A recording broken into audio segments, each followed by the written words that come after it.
Everyone, स्वागत है आपका हमारे यूट्यूब चैनल स्टेनो टिप्स में। आज की डिक्टेशन की स्पीड है 80 शब्द प्रति मिनट। तो चलिए शुरू करते हैं। डिक्टेशन शुरू होगी 5 सेकंड बाद।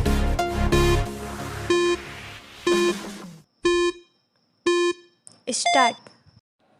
मंत्रिपरिषद का गठन अनुच्छेद 74 के अनुसार राष्ट्रपति संघ की कार्यपालिका शक्ति के संचालन में सलाह देने के लिए मंत्रिपरिषद का गठन करता है, जिसका अध्यक्ष प्रधानमंत्री होता है।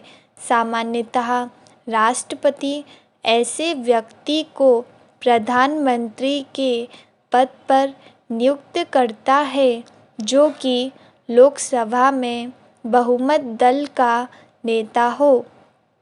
इस प्रकार नियुक्ति किए गए प्रधानमंत्री की सलाह पर वह मंत्रिपरिषद के अन्य सदस्यों की नियुक्ति करता है।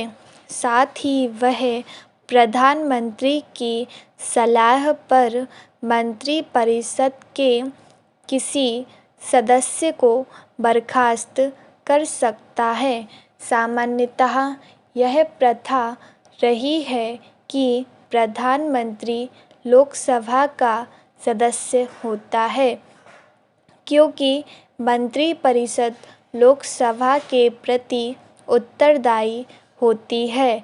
लेकिन राष्ट्रपति को यह अधिकार है कि वह लोकसभा में बहुमत प्राप्त दल किसी ऐसे व्यक्ति को अपना नेता चुनता है जो लोकसभा का सदस्य नहीं है या राज्यसभा का सदस्य है, तो राष्ट्रपति ऐसे व्यक्ति को प्रधानमंत्री नियुक्त करता है।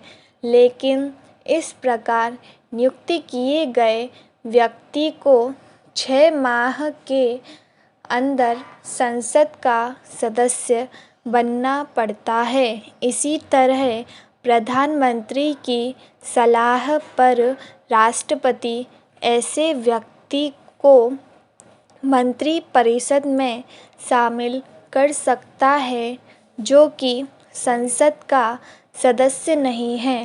यदि ऐसा व्यक्ति मंत्रिपरिषद में शामिल किया जाता है तो उसे 6 माह के अंतर्गत संसद के किसी सदन का सदस्य बनना पड़ता है।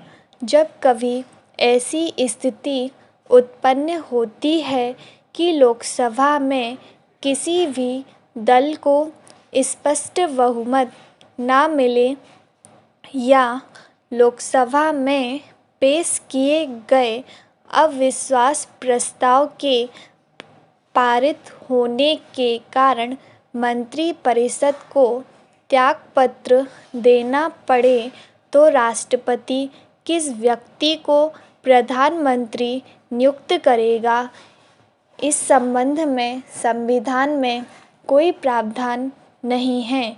यहाँ पर राष्ट्रपति ऐसे व्यक्ति को प्रधानमंत्री नियुक्त कर सकता है जिसके संबंध में उसे विश्वास हो कि वह लोकसभा में अपना बहुमत सिद्ध करता है। इस संबंध में कुछ हद तक राष्ट्रपति को विशेष प्रकार के अधिकार प्राप्त हैं।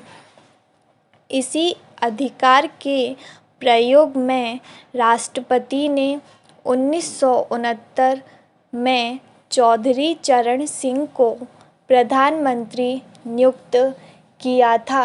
चौधरी चरण सिंह की प्रधानमंत्री पद पर नियुक्ति को किस आधार पर न्यायालय में चुनौती दी गई थी कि वह विश्वास मत प्राप्त करने पर ही उन्हें प्रधानमंत्री के रूप में नियुक्त किया जाना चाहिए।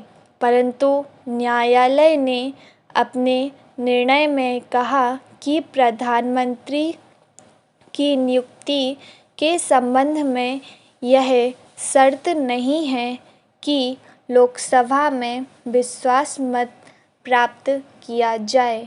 इसी तरह 1989 में बीपी शाह, 1991 में बीपी नरसिंह राव, 1996 में अटल बिहारी वाजपेयी और 1996 में एच.डी. देवगौड़ा तथा 1997 में इंद्र कुमार गुजराल को प्रधानमंत्री पद पर नियुक्त किया गया था। स्टॉप। दोस्तों, डिक्टेशन की प्रैक्टिस लगातार करते रहिए। यदि आप भी हमारे साथ जुड़े रहना चाहते हैं तो कृपया वीडियो को लाइक कीजिए, चैनल को सब्सक्राइब कीजिए और बेल आइकन को प्रेस करना ना भूलिए। Thank you.